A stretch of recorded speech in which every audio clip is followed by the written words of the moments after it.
Do you feel a shiver up your spine from fear? Yes, it's another story from the Nightshade diary. You know what that means. Check under the bed and make sure no one or nothing is there.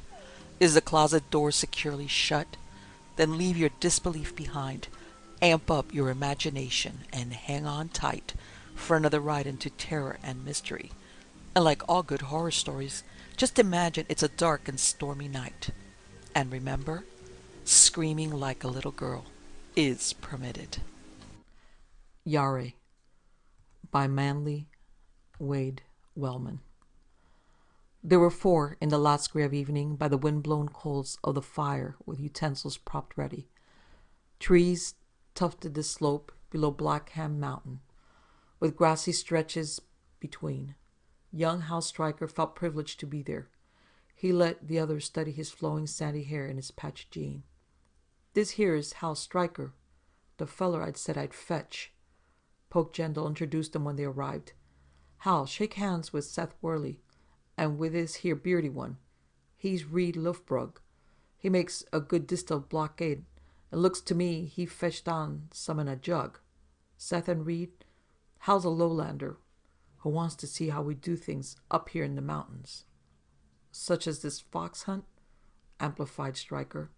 "I've heard about you, how you hunt foxes, but it's better to see a thing done than hear about it."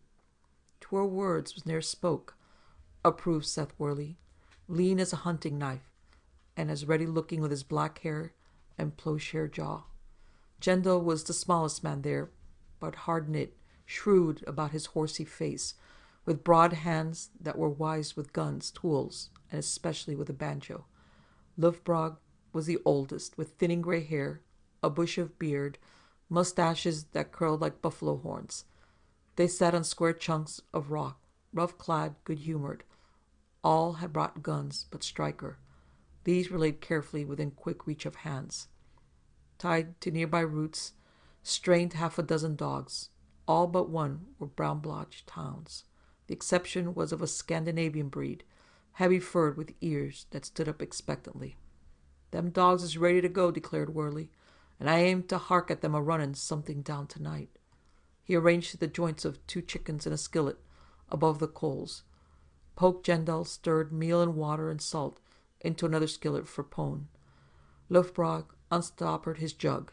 Each drank in turn, with the jug draped on a forearm. "Good," Stryker praised the sharp tang of the liquor. "Better'n the government whiskey," said Lufbrog. "Pure as spring water. Not touched it but the wood of the keg, and the copper of the still, and the clay of the jug." Stryker studied the rock on which he sat. "It looks as if a house was built here once." "Long years back," nodded Gendel above the pone. "Feller they called Yare lived here. His house is gone, and so's he. I don't recollect him. He was before my time."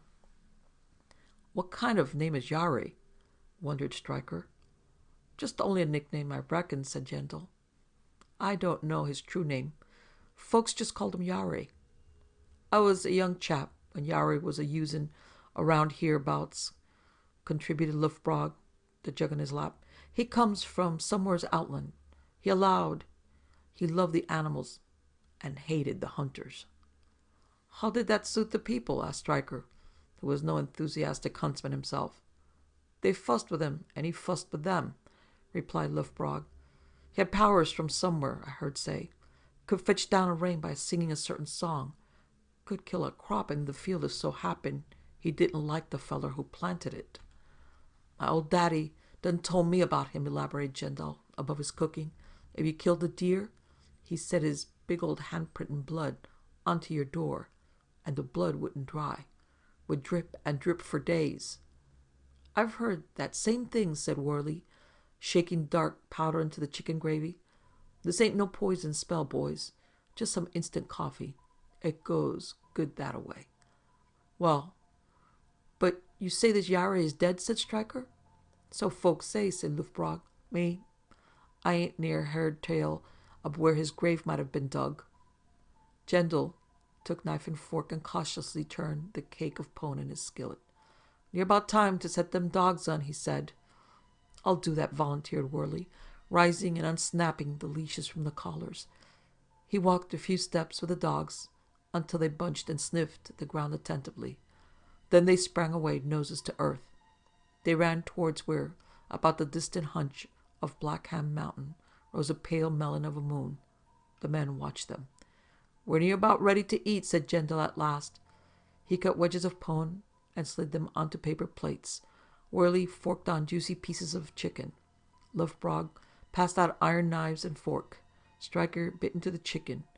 It was as savory as Worley had promised. Away in the dimness, a dog bayed tremulously, musically.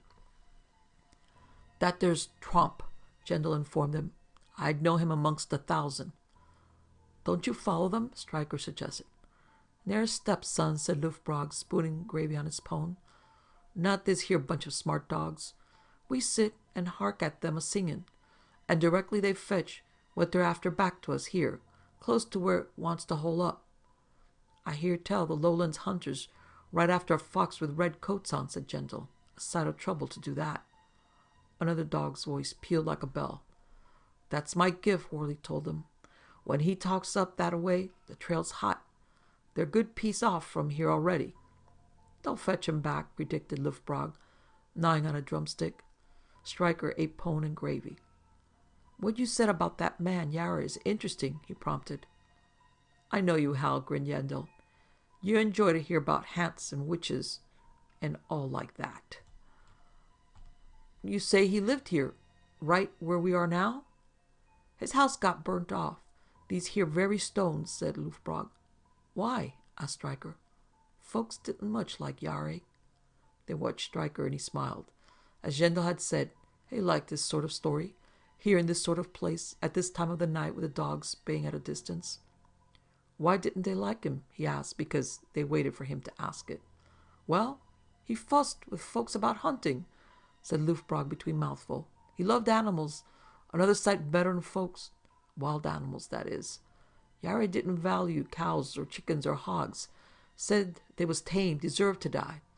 Folks figured he stole such things at night and ate them up. But he hated deer killing, coon killing, even fish catching." "Did he have any family?" asked Stryker. "A wife?" "Ne'er girl would have looked at him," said Lufbrog. "Hairy, the way he was." "How hairy was that?" "All over," replied Lufbrog. "Not just the beard like mine. His face was all hair. Even the nose. The 1-2 times I seen him. And his arms, his hands a-sticking out of his old clothes. They was hairy too, like a bear or a wildcat. Dark hair, no shine to it. Pure down ugly to look at." Lufbrog bit into the drumstick. "Better off dead, if he is dead." "He'd have to be better than 100 by now," said Jendel. "My old granddaddy lived past 100, Worley said. Walked a couple of miles a-gathering walnuts, the morning the day he died." "And Yare was long and tall," resumed Lufbrog. "Must have been near 7 feet, with long arms. They liked to drag on the ground." Stryker was silent, trying to visualize such a figure. Jendel ate chicken and pone. "Like what I say, I wasn't around here when he was," he said, "but a heap of folks said Yare wasn't true human blood. He'd been born of some kind of devil blood." "He looked devilish enough," endorsed Lufbrog, "and cut up devilish enough. Scared folks. Maybe even killed a couple of fellers." "I've heard tell that a couple of hunters near come home from time to time," nodded Worley. "Nobody found their bodies." "Nobody found Yare's body," said Lufbrog. Remotely, the dogs lifted their voice together like a choir. "They're sure enough on to something," said Jendel. "They're trying now to catch up on it." They finished eating to the remote music. Jendel threw scraps into the fire, which crackled hungrily. Lufbrog passed the jug again. The moon soared well above Blackham Mountain. "Now, hark at them dogs," said Worley. The chorus lifted far off to one side, as though the pack were following a trail along the slope. Joy was in the voices, and deadly intent.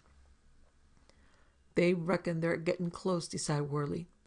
"Soon's they can see what they're after, they'll purely get a move on."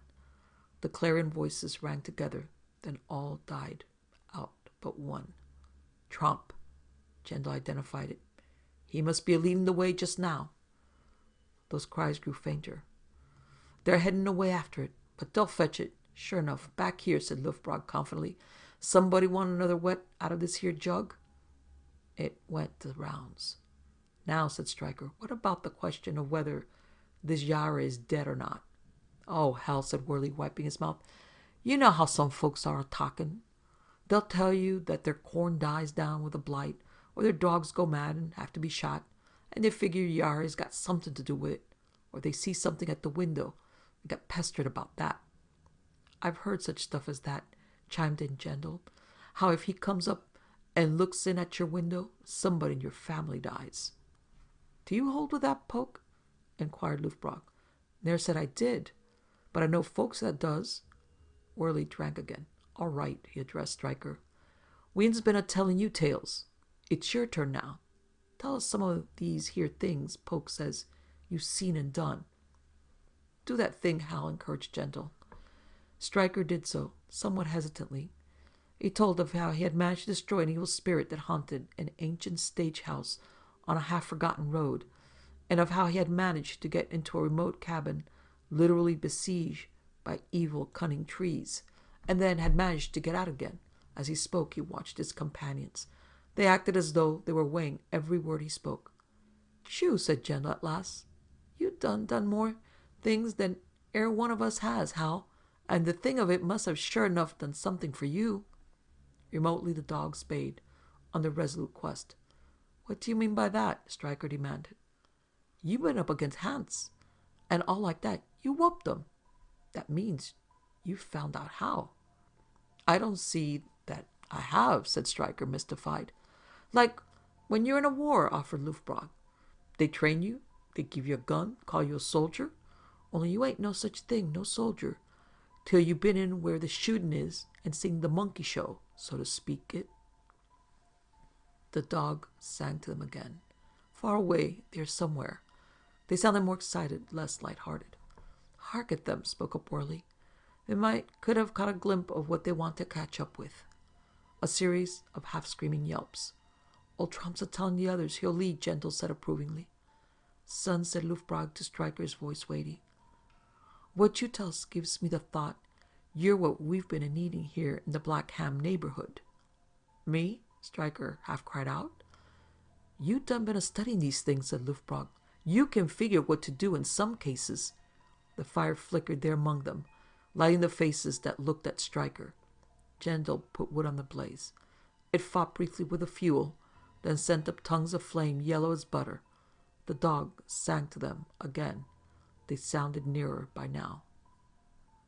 What does all this have to do with fox hunting? Stryker asked. Fox hunting, said Lufbrog after him. Who said aught about foxes? Inquired Worley. Why, Stryker stammered. Why, I came out here with Poke because you're going to hunt a fox.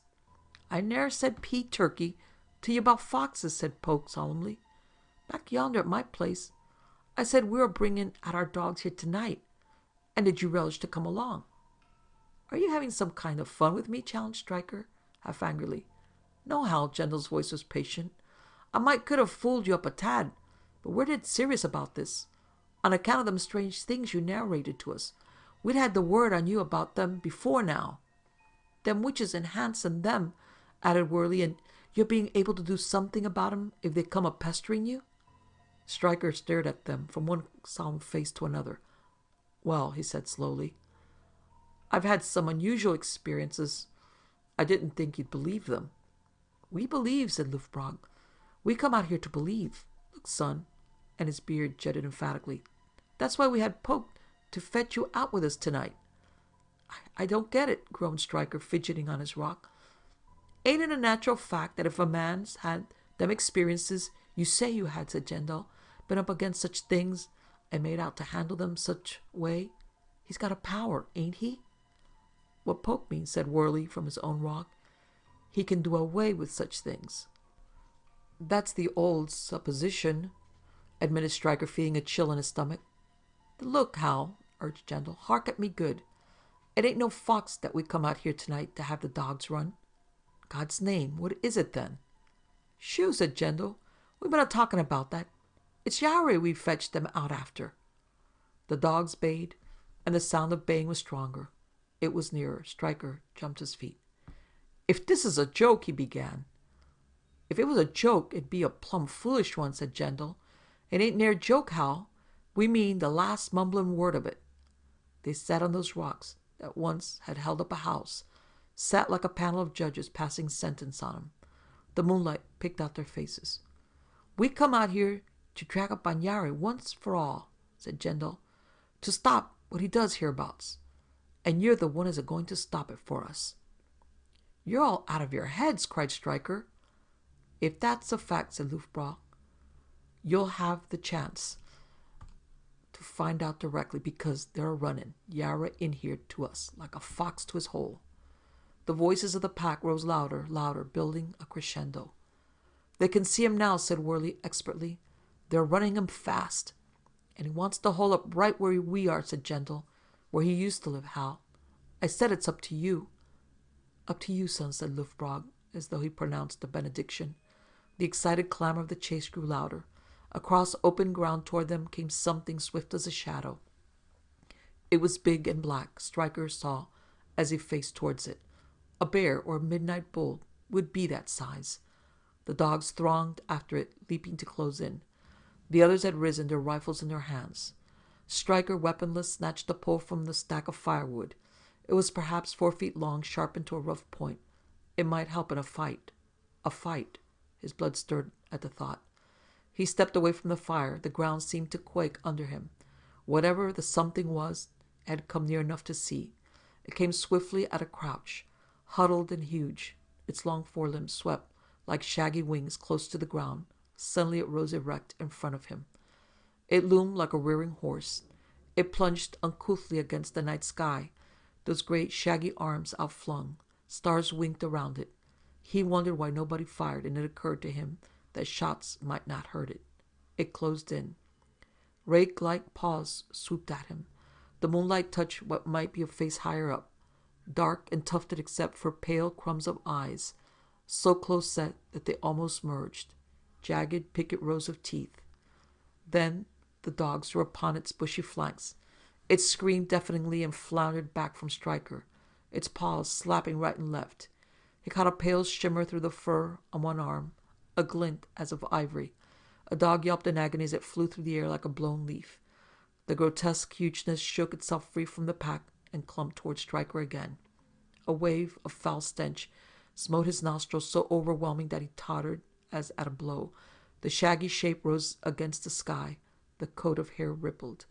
He had another glimpse of streaky pallor, like a row of naked ribs. Desperately he swung the pole with both hands. The blow rang where it struck, as though on a dull gong. The creature did not even flinch under the impact. It clawed for him. His shirt ripped, and he threw himself backwards and fell head over heels. As he rolled over and came up on one knee, it towered above him again. It hunched great shoulders, bannered with black hair. It stung so strongly that Stryker's eyes swam. The talons scooped for him. He whirled the pointed pole and his hands sharp and forward. He jabbed frantically, and the murky bulk dodged away. The dog snarled and yelped and danced all around. Yare, he cried its name at it, and it knew its name. It heaved its shoulder and snarled back at him. Who was Yare? What had Yare become? This floundering, looming entity, wing-armed, talon-fingered, was grown out of Yare, who had loved the wild, had hated tame mankind. It wanted to fight. It must be fought. This dark blotch and the dancing glow of the moon. Somehow he got the pole in position. Again he jabbed, trying without real hope to keep the murky bulk away. He saw the shaggy face open up with teeth like a monstrous skull. It slammed itself at him. His pointed pole struck into something as into earth. Above his head rang a deafening scream of startled pain. The stench welled around him like a foul torrent. The ramming force of his thrust had brought him to his feet again. He surged forward with the pole. The giant shadow almost enveloped him. Then abruptly it gave back. With all his summoned strength he drove the pole in and in. It had floundered down. It sprawled and thrashed there.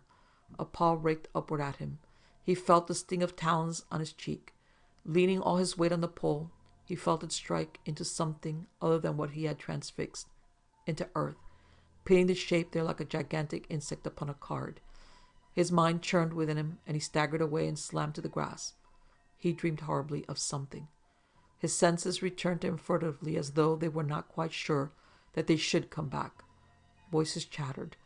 Then he felt hands upon him. He blinked his eyes, and he could see. Jendel was on one side of him, helping him to his feet. Worley came up on the other, an arm around him. "He sure enough gouged you," Jendel babbled.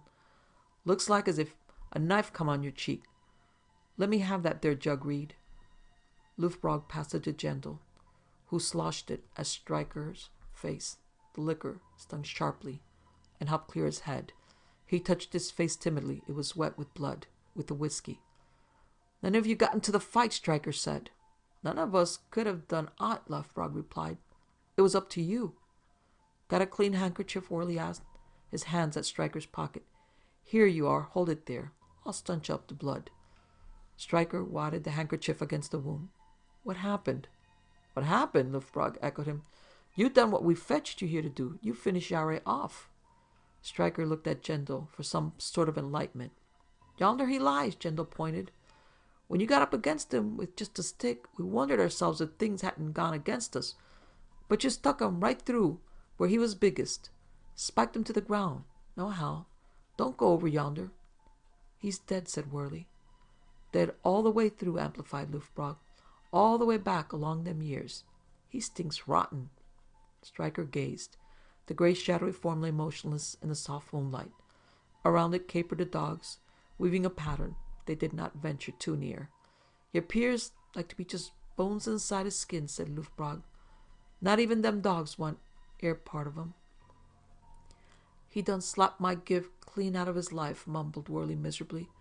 "Crushed him like a duck egg." "That there's too bad, Seth," Lufbrog comforted him. "I knowed you valued that there dog a right much. Thought the world of him. Too bad it happened." All of them walked away from the patterned rocks, the motionless fallen bulk of what had been something called Yare. "You know, fellers," said Lufbrog, "that there pole that Hal Stryker took into the fight with him? It was an ash pole." "Ash pole," Stryker echoed him tonelessly. "Sure thing, ash. I've heard talk old Injun fellows around here, they used to allow ash was something you could use to fight evil spirits with. It must have done its part just now." Stryker mopped his bloody, sweaty face. Wearily he walked along with the others. The dogs followed them, all but one that lay limply apart from the larger dead mass. "What shall we do with the body?" Stryker asked all three of them at once. "Hal," said Jendel, "we won't do aught with it." "We'll just leave it where it is," seconded Lufbrog. Already there was a considerable distance from where those things had happened. They quickened their feet. They headed towards where a tiny point of radiance made a token of a cabin in the night. Kevin Malone by Gene Wolfe. Marcella and I were married in April.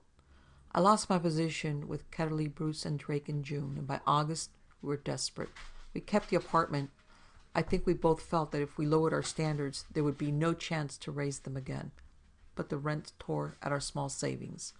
All during July, I had tried to get a job at another brokerage firm, and by August I was calling fraternity brothers I had not seen since graduation and expressing an entire willingness to work in whatever business their fathers owned. One of them, I think, must have mailed us the advertisement. Attractive young couple, well educated and well connected, will receive free housing, generous living allowance for minimal services. There was a telephone number, which I omit for reasons that will become clear. I showed the clipping to Marcella, who was lying with her cocktail shaker on the chaise lounge. She said, "Why not?" And I dialed the number. The telephone buzzed in my ear, paused, and buzzed again.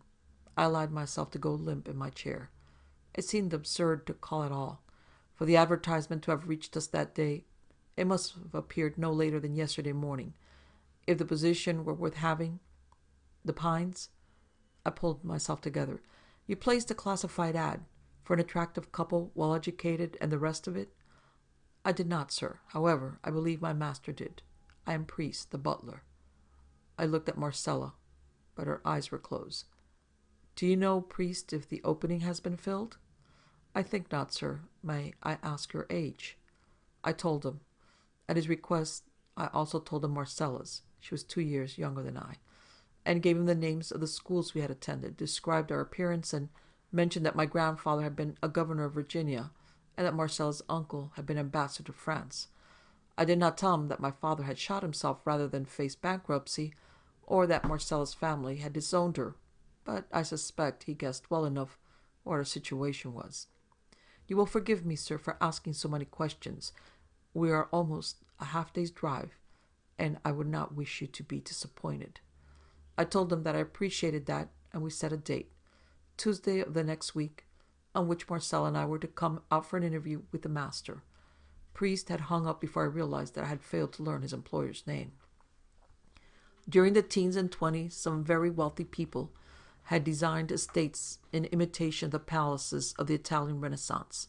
The Pines was one of them, and better preserved than most. The fountain in the courtyard still played, the marbles were clean and unyellowed, and if no red-robed cardinal descended the steps to a carriage blazoned with the Borgia arm, one felt that he had only just gone. No doubt the place had originally been called La Campana or Ermitaggio. A serious-looking man in a dark livery opened the door for us. For a moment he stared at us across the threshold. "Very well," he said. "I beg your pardon?" I said, "You are looking very well." He nodded to each of us in turn and stood aside. "Sir, madam, I am priest." "Will your master be able to see us?" For a moment some exiled expression, it might have been amusement, seemed to tug at his solemn face. "The music room, perhaps, sir?" I said I was sure that would be satisfactory, and followed him. The music room held a Steinway, a harp, and a dozen or so comfortable chairs. It overlooked the rose garden, in which old remontant varieties were beginning that second season that is more opulent though less generous than the first. A kneeling gardener was weeding one of the beds. "This is a wonderful house," Marcel said. "I really didn't think there was anything like it left. I told him you'd have done a John Collins, all right. You were looking at the roses. Perhaps we ought to get the job first. I can't call him back now, and if we don't get it, at least we will have had drinks." I nodded to that. In 5 minutes they arrived, and we drank them and smoked cigarettes we found in the humidor. English cigarettes of a strong Turkish tobacco. A maid came and said that Mr. Priest would be much obliged if we would let him know when we would dine. I told her that we would eat whenever it was convenient, and she dropped a little curtsy and withdrew. "At least," Marcella commented, "he's making us comfortable while we wait." Dinner was lamb and aspic and a salad with another maid and footman to serve while Priest stood by to see that it was done properly. We ate at either side of a small table on a terrace overlooking another garden, where antique statues faded to white glimmerings as the sun set. Priest came forward to light the candles. "Will you require me after dinner, sir?" "Will your employer require us? That's the question." "Bateman can show you to your room, sir. When you are ready to retire, Julia will see to Madame." I looked at the footman, who was carrying fruit in on a tray. "No, sir, that is Carter. Bateman is your man." "And Julia," Marcella put in, "is my maid, I suppose?"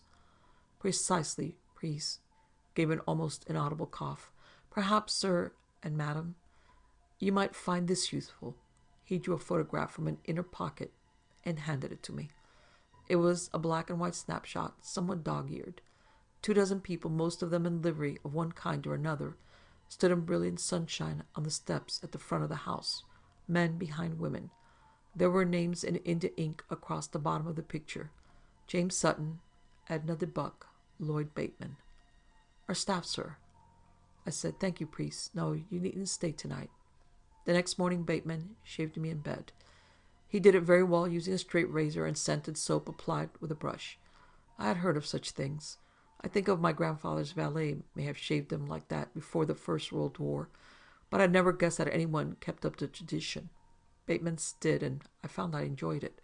When he had dressed me, he asked if I would breakfast in my room. I doubted. I said, "Do you know my wife's plans?" "I think it likely she will be on the south terrace, sir. Julia said something to that effect as I was bringing in your water." "I'll join her then." "Of course, sir." He hesitated. "I don't think I'll require a guide, but you might tell my wife I'll be with her in 10 minutes or so." Bateman repeated his "Of course, sir," and went out.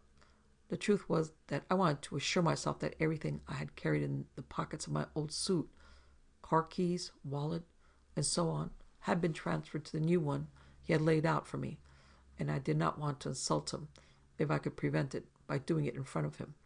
Everything was where it should be, and I had a clean handkerchief in place of my only slightly soiled one.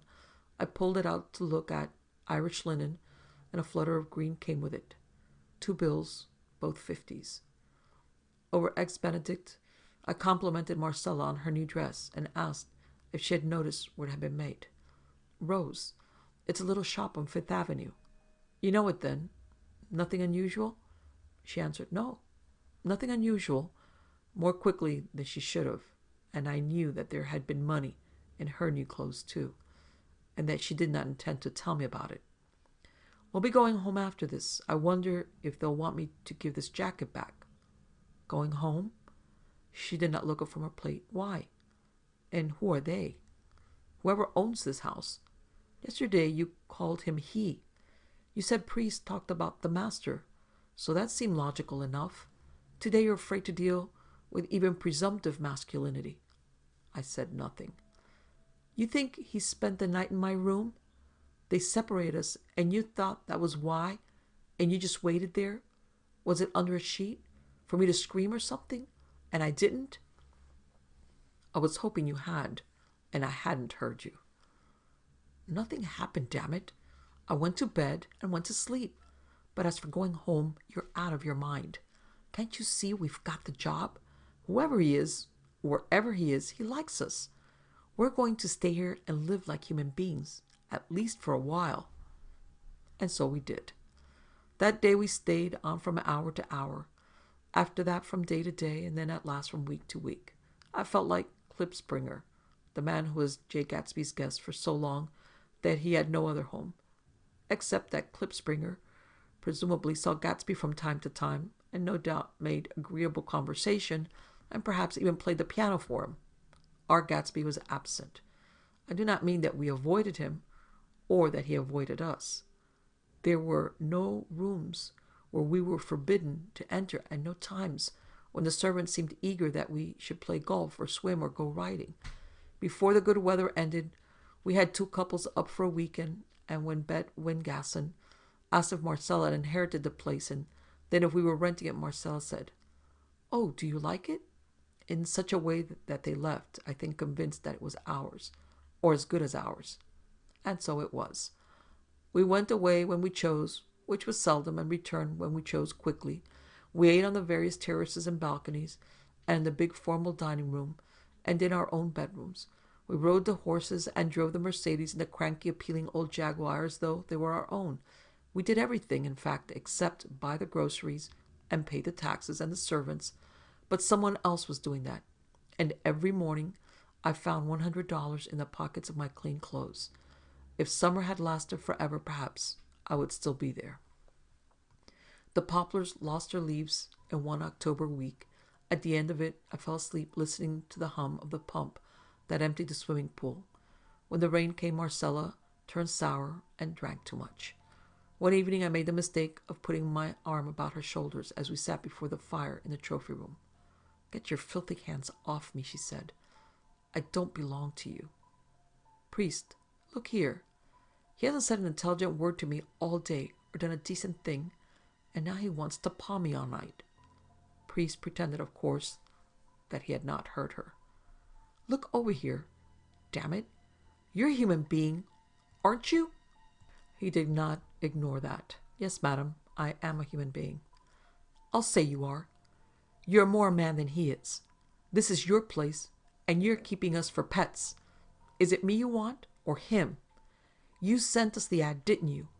He thinks you go into my room at night, or he says he does. Maybe you really come to his. Is that it?" Priest did not answer. I said, "For God's sake, Marcella. Even if you're old, Priest, I think you're too much of a man for that." She stood up, tottering on her long legs and holding onto the stonework of the fireplace. "If you want me, take me. If this house is yours, you can have me. We'll send him to Vegas or throw him on the dump." In a much softer tone than he usually used, Priest said, "I don't want either of you, madam." I stood up then and caught him by the shoulders. I had been drinking too, though only half or a quarter as much as Marcella, but I think it was more than that. It was the accumulated frustration Of all the days since Jim Bruce told me I was finished. I outweighed Priest by at least 40 pounds, and I was 20 years younger, I said. I want to know. Release me, sir, please. I want to know who it is. I want to know now.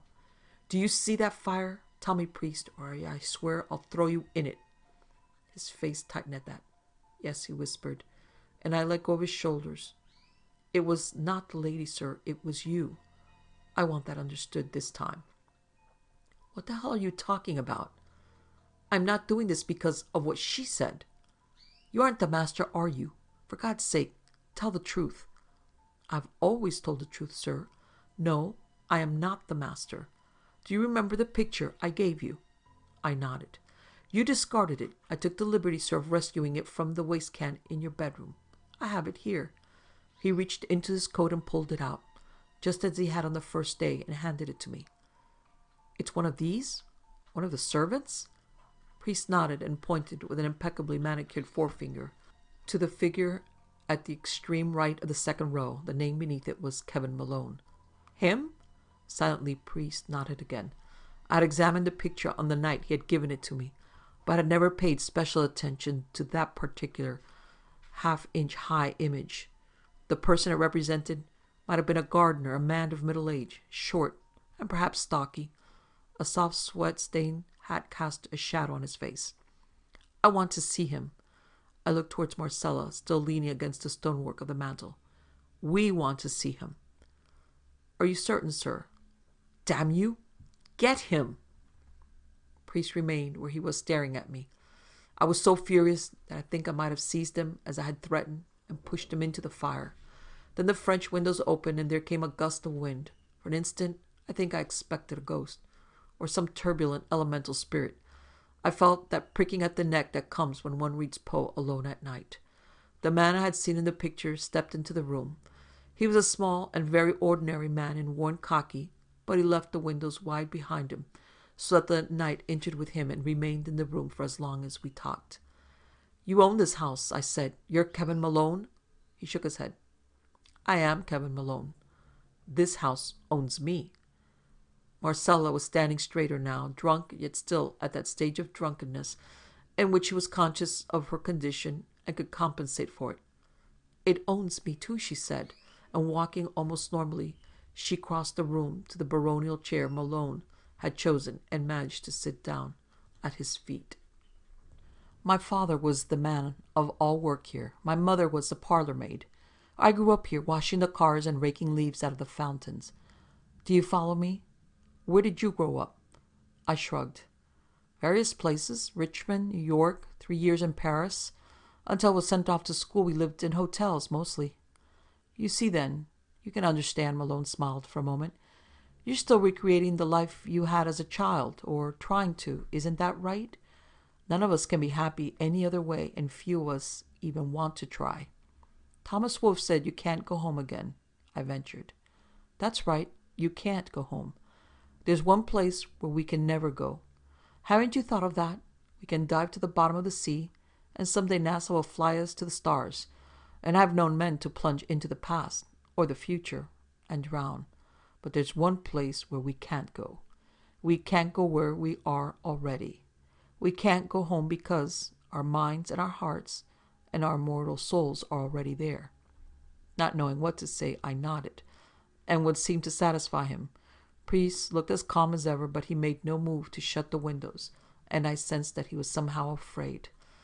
I was put into an orphanage when I was 12, but I never forgot the Pines. I used to tell the other kids about it, and it got bigger and better every year, but I knew what I said could never equal the reality.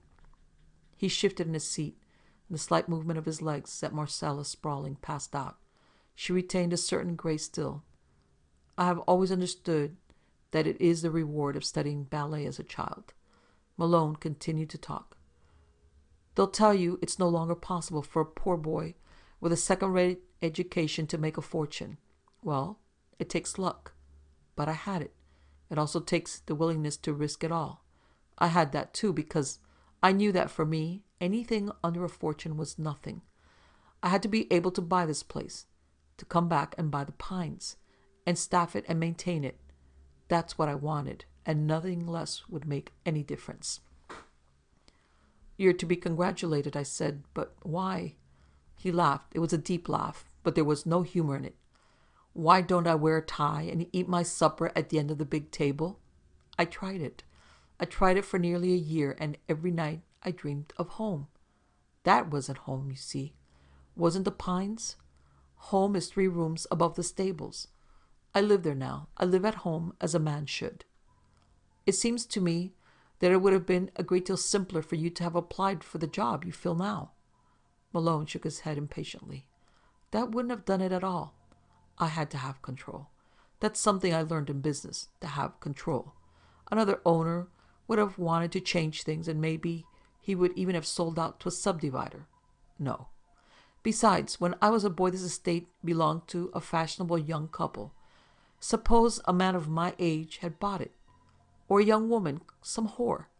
His mouth tightened and relaxed. You and your wife were ideal. Now I have to get somebody else, that's all. You can stay the night if you like. I'll have you driven into the city tomorrow morning. I ventured. You needed us as stage properties, then? I'd be willing to stay on those terms. Malone shook his head again. That's out of the question. I don't need props. I need actors. In business, I've put on little shows for the competition, if you know what I mean, and sometimes even for my own people. And I've learned that the only actors who can really do justice to their parts are the ones who don't know what they are. Really, I began. He cut me off with a look. For a few seconds we stared at one another. Something terrible lived behind those eyes. Frightened despite all reason could tell me, I said, I understand, and stood up. There seemed to be nothing else to do. I'm glad, at least, that you don't hate us. With your childhood, it would be quite natural if you did. Will you explain things to Marcella in the morning? She'll throw herself at you, no matter what I say. He nodded absently. May I ask one more question? I wondered why you had to leave and go into the orphanage. Did your parents die or lose their place? Malone said, Didn't you tell him, priest? It's the local legend. I thought everyone knew. The butler cleared his throat. The elder Mr. Malone, he was the stableman here, sir, though it was before my time. He murdered Betty Malone, who was one of the maids, or at least he was thought to have, sir. They never found the body, and it's possible he was accused falsely. Buried her on the estate, Malone said. They found bloody rags and the hammer, and he hanged himself in the stable. I'm sorry, I didn't mean to pry. The wind whipped the drapes like wine-red flags. They knocked over a vase, and priest winced, but Malone did not seem to notice. She was 20 years younger and a tramp, he said. Those things happen. I said, yes, I know they do, and went up to bed. I do not know where Marcella slept. Perhaps there on the carpet, perhaps in the room that had been hers, perhaps even in Malone's servant's flat over the stables. I breakfasted alone on the terrace then, without Bateman's assistance, packed my bags. I saw her only once more. She was wearing a black silk dress. There were circles under her eyes, and her head must have been throbbing, but her hand was steady. As I walked out of the house, she was going over the Sevres with a peacock feather duster. We did not speak. I've sometimes wondered if I were woefully wrong in anticipating a ghost when the French windows opened. How did Malone know the time had come for him to appear? Of course, I've looked up the newspaper reports of the murder. All the old papers are on microfilm at the library, and I have a great deal of time. There is no mention of a child. In fact, I get the impression that the identical surnames of the murderer and his victim were coincidental. Malone is a common enough name, and there were a good many Irish servants then. Sometimes I wonder if it is possible for a man, even a rich man, to be possessed and not to know it.